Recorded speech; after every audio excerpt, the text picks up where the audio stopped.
This was my boy, Emmett Till. Up until this point, Mamie has learned that Emmett has been lynched. I want to talk to you about that boy. They've come for you.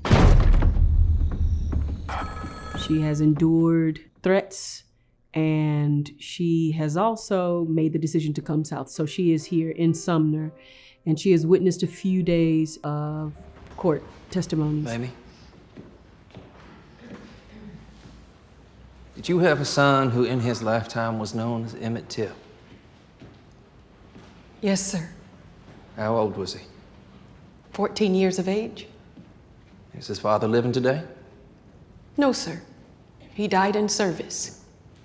And now it is her turn, and she is here trying to testify that Emmett is the body that was pulled from the river, and that these artifacts, A ring. specifically the ring that she had given to him earlier in the film, that was his father's ring. So in this moment, she's just rich in memory, in a moment of recall that is maternal, deeply maternal. Mamie, I wish you would state to the court and to the jury whether you could identify the body that you saw down there in the funeral home as that of your son, Emmett Till. She is looking towards the jury to appeal to their human nature, even though prior to she witnessed these men and she knows, oh, this is nowhere near fair.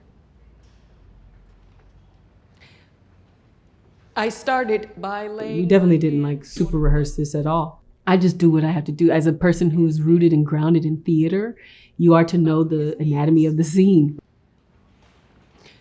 I remembered him as my fingers traced his hairline. It's just a certain rigor and discipline to being an arts maker. You just know what one does when they think about someone they love deeply. You want to see them, and when you see them, you close your eyes. Especially in a room full of people who are disinterested in even, considering the humanity of your life, let alone your child's life who was taken.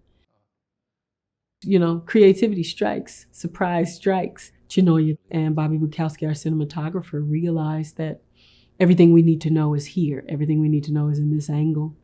And everything we need to impart on the audience in the way that Mamie is, calling forth something from the people who are in the courtroom witnessing from her, is the same way that Chenoya as director and Bobby as cinematographer are calling on the audience who are witnessing the film to look in this certain way. And that's the beauty of the camera shot. You have to look her in the eye. You are forced to not turn away.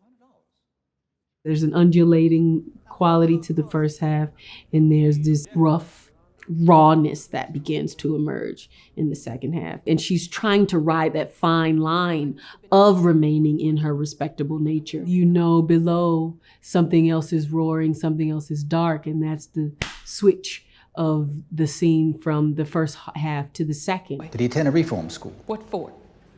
No? You've been quoted in the colored press.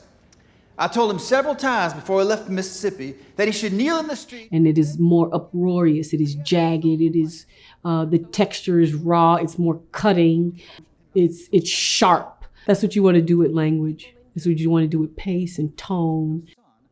And so this is shifting into a snuffed and muted rage.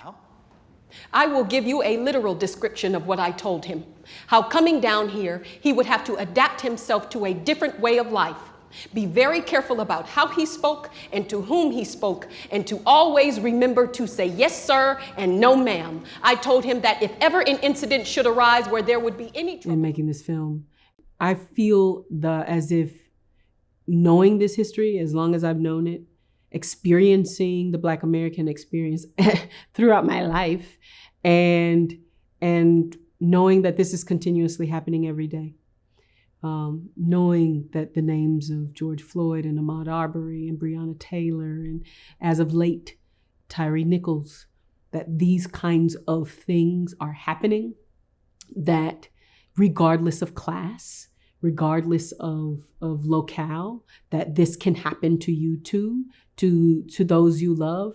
That's enough to draw ire. That's enough to draw sensitivity. That's enough to draw compassion.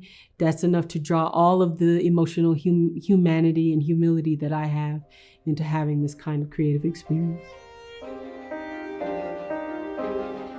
She's talking to all of us. It's Mamie again from the afterlife in this cinematic rendering, asking people to not forget, asking people to understand what love looks like, and asking people to have a greater regard for human life and for Emmett.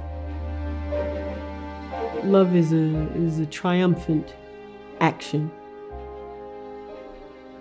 And to stand in the face of all of these people in the way that she did, and to declare her truth, regardless of the nature, the essentially evil nature of those that she was facing, that says something beyond about what courage looks like.